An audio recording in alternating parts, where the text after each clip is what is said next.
Some roads don't just lead to places, they lead to peace. Tucked away in Swiss Alps, there is a lake that feels like a dream. This is the journey to Oeschinensee or the Oeschinen Lake. Winding roads, quiet forests, sleepy villages, and the mountain watching from above. One road, a few turns, and suddenly the world opens up. Let's take the drive together.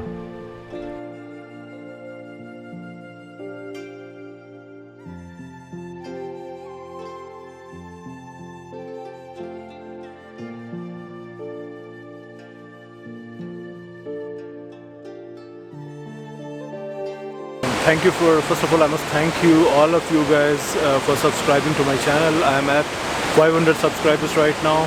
I'm really, thank you so much. I'm really thankful to you.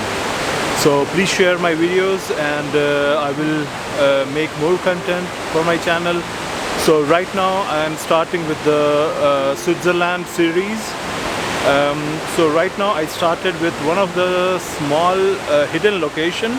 It is called Cement Pfeiler or Cement Falls.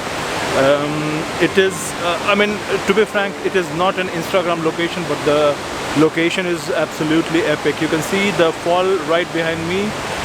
It looks gorgeous. The water is just gushing out. It's extraordinary. I'm really loving it. I took really very beautiful shots.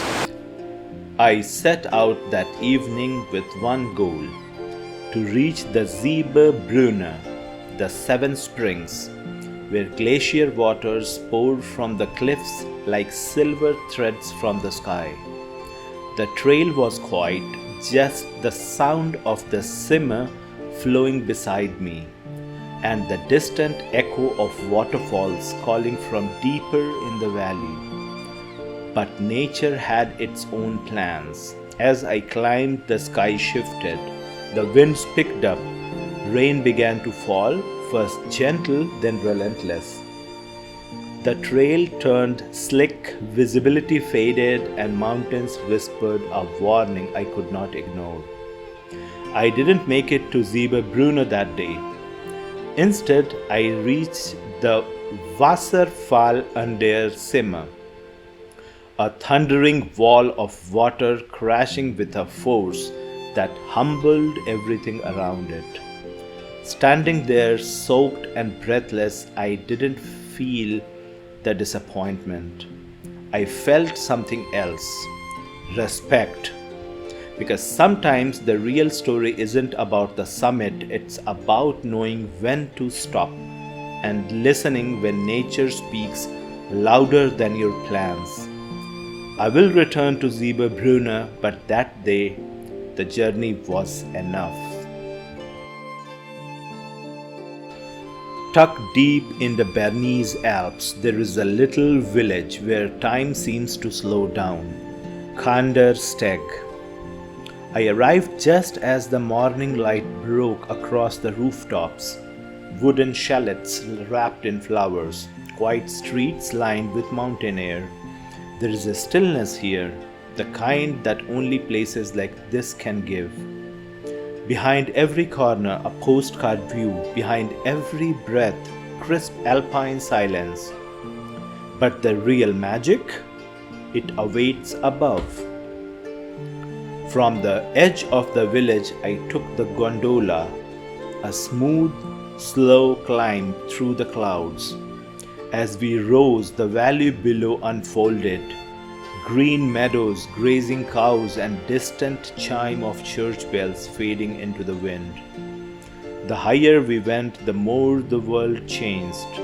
The forests thinned, the cliffs grew taller, and then, just as the last tower passed, the gondola slowed to a stop.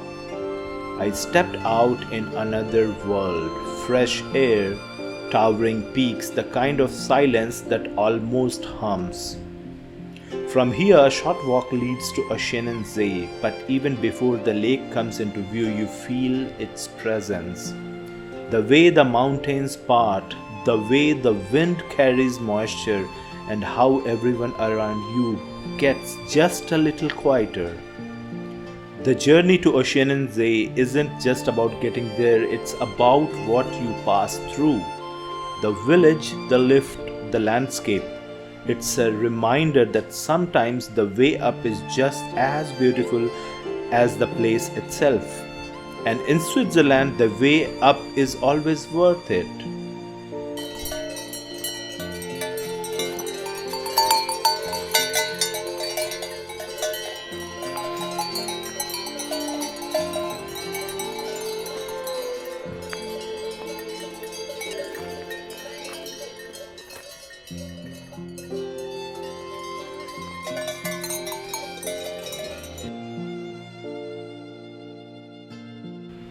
The gondola drops you off just above Oeschinensee, and from there the trail begins.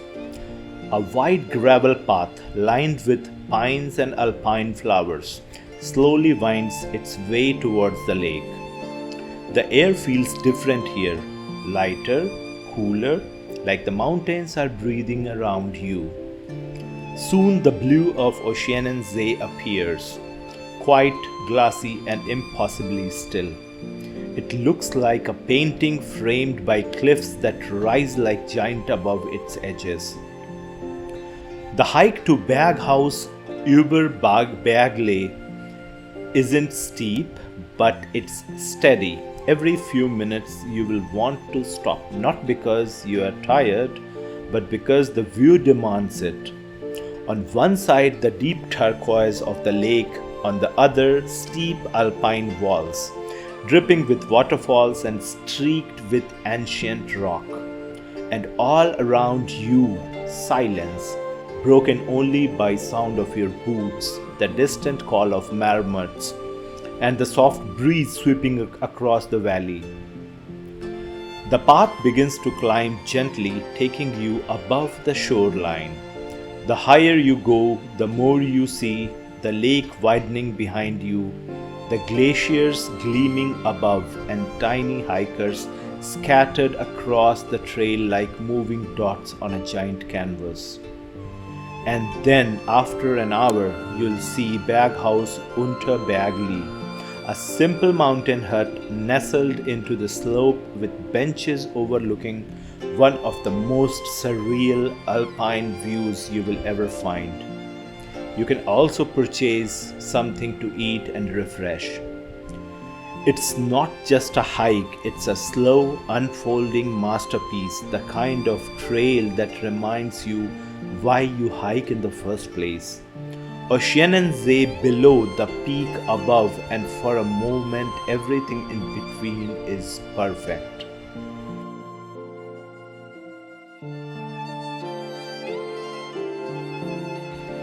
Coming down from Berghaus unter Bergli, the path felt lighter.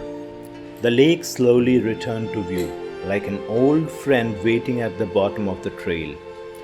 With every step, the wind softened, the sounds of the mountains faded, and the calm of Oeschinensee pulled me in.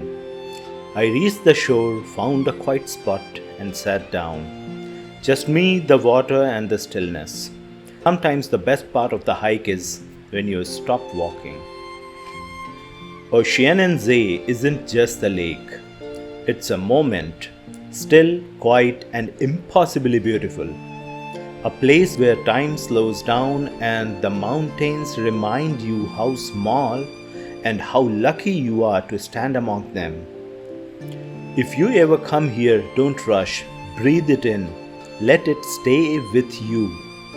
Thanks for hiking with me today. If you enjoyed the journey, feel free to like, subscribe, or share. There is always another trail just around the corner. Until next time, see you out there.